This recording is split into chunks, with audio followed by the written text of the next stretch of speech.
Hello everyone, thank you for coming. Following Tom's news conference, we will have a transcript farmed out to everybody, so if you are not signed up for the Big Ten Wrestling email list, please do so. You should have picked up your season credential. If you did not, talk to Teresa and we'll fill out a form and get those in the mail to you. When we're done up here, we'll head down to the wrestling room. We do ask that you remove your shoes, just like every other year. Sorry for not sending out a reminder.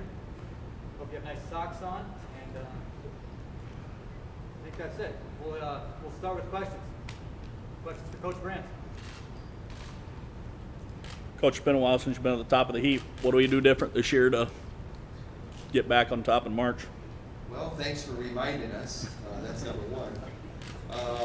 Getting back on top of the heap, I don't think you change a whole lot. I'm not one of these guys that's a proponent for shooting from the hip.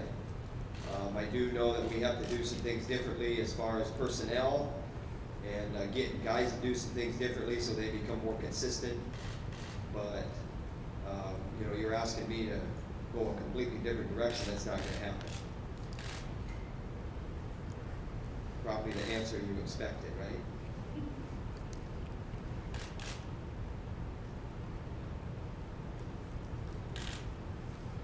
When you talk about that consistency, is it stuff that the guys need to do in the room, or is it? I think the consistency is that you are a proponent and an advocate for a certain style of wrestling that is entertaining and puts a lot of points in the scoreboard. And so when you're talking about what needs to be done in the room, or does it have to have more to do with the competition arena? Both, because one impacts the other. And it's easier to go forward when you have success, when it's in front of everybody and the lights are on. It's easier to go forward the next day in that wrestling room, and then when you do it in the wrestling room, it's easier to duplicate that in your competition. And it's about things that are very what I call universal or biblical. Things that are very solid and consistent and on a basis that is going to prevail. Every time you come to a fork in the road, this is what I'm going to do, even if it's the hard thing to do.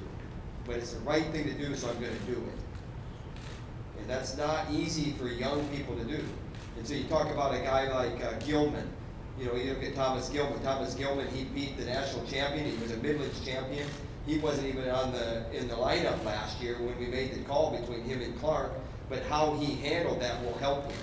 There wasn't drama. There wasn't bitterness. Of course, he was disappointed, but it wasn't an issue where the coaching staff was favoring Corey Clark over me, and where I'm the victim here. I think he understood why, and then especially after some dialogue. And then especially after how he trained, he understood maybe why, whether he agreed with it or not. It made him better because of how he marched after that adversity.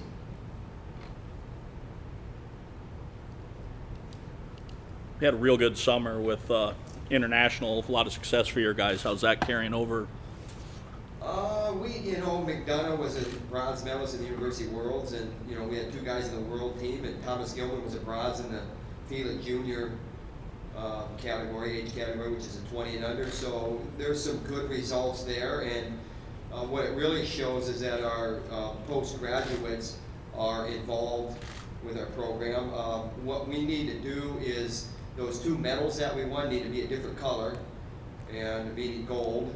And then those two guys at the senior level, we need to add to that. We have actually 4 guys on the senior level, and then those guys need to start producing as well. And I think they'll be the first ones to tell you that. I don't think I can speak for them. I think they're accountable.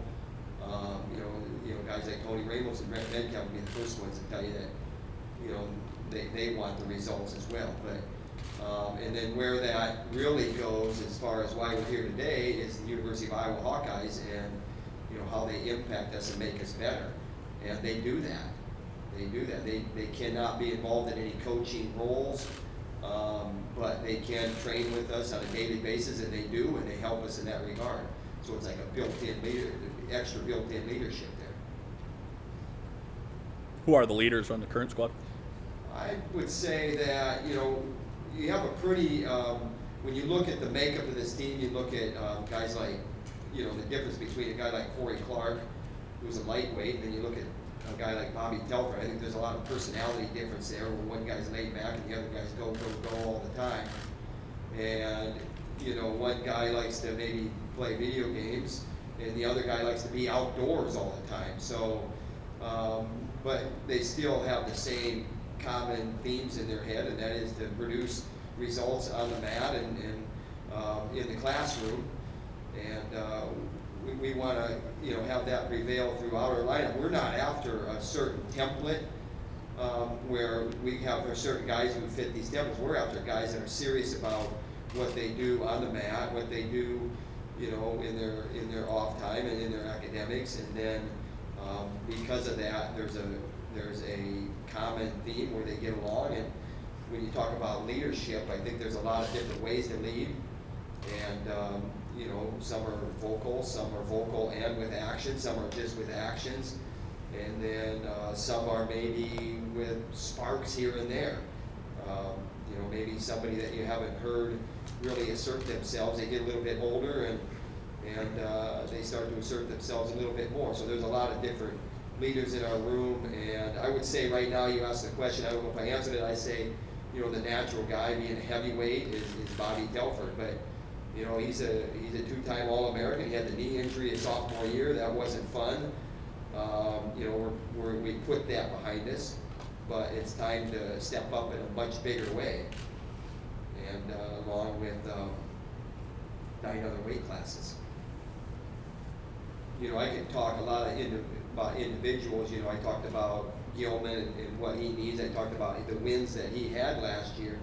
And, you know, then you could even take that a step further, and why guys are going to either assert themselves on the national scene or not is going to come down to the things that, you know, I talked about earlier with consistency and how they compete. And you can talk about, you know, just the fact that how you get ready to go every day, or how you wake up, or how you go to bed, and the mindset that you carry. So, we got work to do. Tom, where you at with 41, 49, 57? Who's sliding on those? Well, we have our schedule this week. We'll find out a little bit there. And what I mean by that, this weekend. And then, you know, next weekend we go to Luther Open, and we'll know more there. But where are we at those weights is you know, Grothus is a returner at 49. 57, we have a veteran there, Mike Kelly.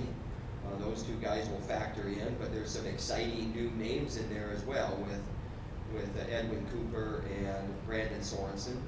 And then you look at 41, you have a guy like Topher Carton, who, I'll tell you, if you look at somebody who you give a most improved award to in the wrestling room, you know, it'd probably be him. The problem with that is that comes with reminders. So he responds well when things maybe start going the wrong way. But what about doing it on your own? And that's really what you look for as a coach. When you look for someone who can change a match or maybe change a dual meet because of the way they wrestle, you're going to have to do that on your own. Because when you're sitting in that chair, there's only so much that you can do for that competitor. And Topher Carton's going to be the guy at 41. He's got a challenge to be a veteran there. And more than that, he's going to have to be the consistency that I'm talking about. But not just where you stop the action in the practice room and then he nods his head, oh yeah, and then all of a sudden he's tougher because he got the friendly reminder from the coach, who probably should have put a boot up his ass, but didn't, because we want soft dialogue because maybe he responds better the other way. But where's the pressure there to do it when okay, now it's my turn? And don't get me wrong, that's not a knock on him. Don't get me wrong, that's completely honest with 30 of my best friends here. You know, how are we really going to get that guy over the hump? So are we excited about him? I just said he's the most improved guy in the room probably, if you were going to give an award from, say, last January, February till November. And that's what, how many months is that? That's a lot of months. That's 10 months.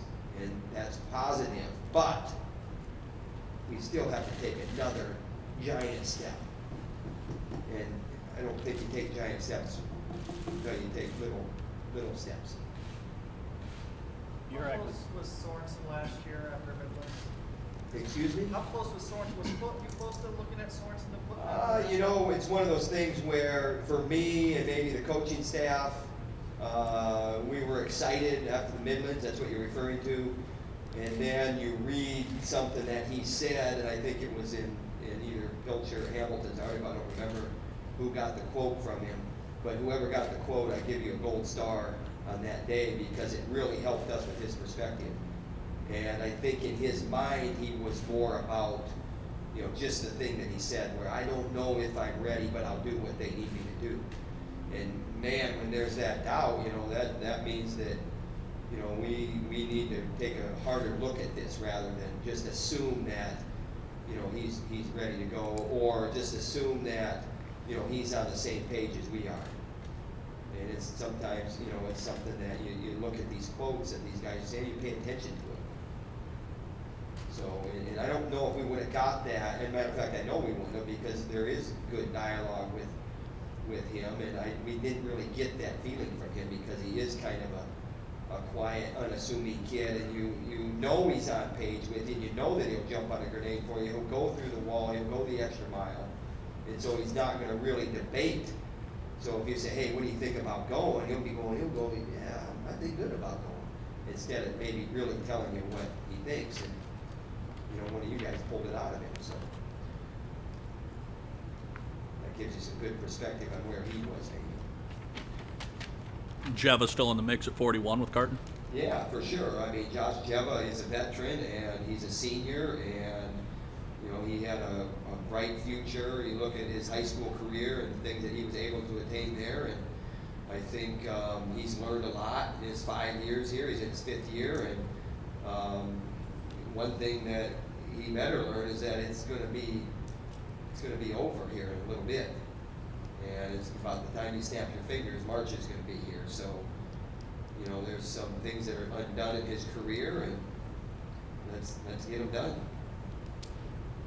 Gurek's the guy that kind of took steps last year, got on the podium in March. What does he have to do more to be higher up on the podium this year?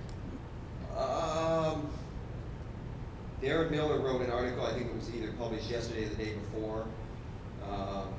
I think that, again, consistency for him, and here's what I mean, and what we see in that wrestling room is the same thing that you saw between, say, the second round of the national tournament and the quarterfinals.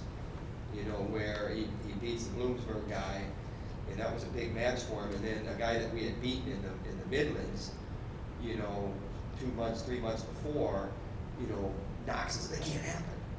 That can't happen. We need those points, Study. And so again, I mean, do you put the boot up his butt from a pressure point of view? Do you kind of back off because maybe he's not that type of guy to respond that way? But at some point, he has to figure out that this is your role and your responsibility, that you have to come ready to go, even maybe when something doesn't feel right inside of you, but you still got to get up. And you could get up for that because you got up every day in that practice room when you didn't feel like it periodically as well. And so coach doesn't know that you're having a bad day, even though you're maybe struggling.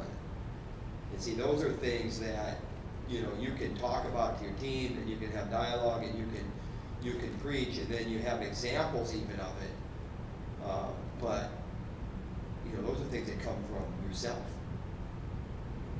And that's a lifestyle too, that you can't just flip on and off. I mean, it's a lifestyle, meaning that, okay, I got a full day on Tuesday where I got a lot of classes, and I'm an academic All-American, which he is. He's got a lot of good things going for him, but is he eating at the same time every day? And is Tuesday a harder day for him, and so he departs from a regular schedule that is better for his academics and his wrestling? Anyway, you can't separate the two. You really can't. Things that are important in your life, there's going to be 2 or 3 or 4 things, you know, with your family and your faith and your academics and your wrestling, and then you got the social life. You know, those 4 or 5 things, they're all in the same category. They're important. I don't know if you can rank them. So you better be doing it right, and that's where Nathan Durock's gonna help himself the most. And he has taken steps. So what steps has he taken? He's gotten better. Nick Moore was wrestling as well as anyone most of the season last year and had a bad March. How's he been mentally Well, since he's been then? reminded of that again, and again, thanks for reminding us on that one as well. He is a super competitor. He had a splendid high school career, and he's frustrated. But the one thing that you see with him is that he's training this year angry and alone. And there's a lot to that. I mean, there were days where it's a dog days of summer and you'd be driving up Hawkins there on that bumpy curved road, and here he is pulling that hill in full sweats and a stocking cap and it's 95 degrees. That's things that you don't coach into guys. So when you're training angry and you're training alone, that means that you usually feel pretty good when you see that. You don't honk and wave and and let him know that you saw him, but you nod quietly to yourself that let's get it done. There's a lot of things that go into that too. I mean, you saw the change in the bracket last year. Those are details that I don't know if you remember that or not. Remember, that's the guy that beat him first round the year before, or the second round, or whatever. And my point is those are mental things that we gotta get over. But when it's 95 degrees and you're out here in full sweats, I think he's purging it in his own way. That's what you gotta do. You gotta get it purged in your own way, not my way. As much as it hurt me, it doesn't matter to me what I say to him. But it is going to matter how he handles that question, because you should ask him that. If you got the stones to do it, ask him that question and see how he answers it. Coach Sammy Brooks did a nice job filling in last year. How has he improved, or now that it looks like he could be the guy? Yeah, we like Sam Brooks. Things that come to mind with him make me feel like we're in good hands there. But we gotta be able to do some things where it doesn't have to be a close match with him. And in order to do that, hey, it's a 7-minute match, stud. So you might as well wrestle it hard, because no matter whether you wrestle it hard or not hard, it's still 7 minutes of your life. The match doesn't get shorter. It's not a different time frame. It's 7 minutes. So go wrestle it hard. And sometimes maybe he likes to, wrestle it on his terms, maybe a little bit. And he needs to wrestle it the way that he knows he needs to wrestle it, not necessarily how he feels, so to speak. Very unique sport in that when you don't feel quite right, you can't come out for a series and let somebody else, that's capable fill in for you, even though he may not be the best guy, but he's got, several people around him that are gonna, help him. So that's why that consistency in that room is important, and that's why I talk the way I talk.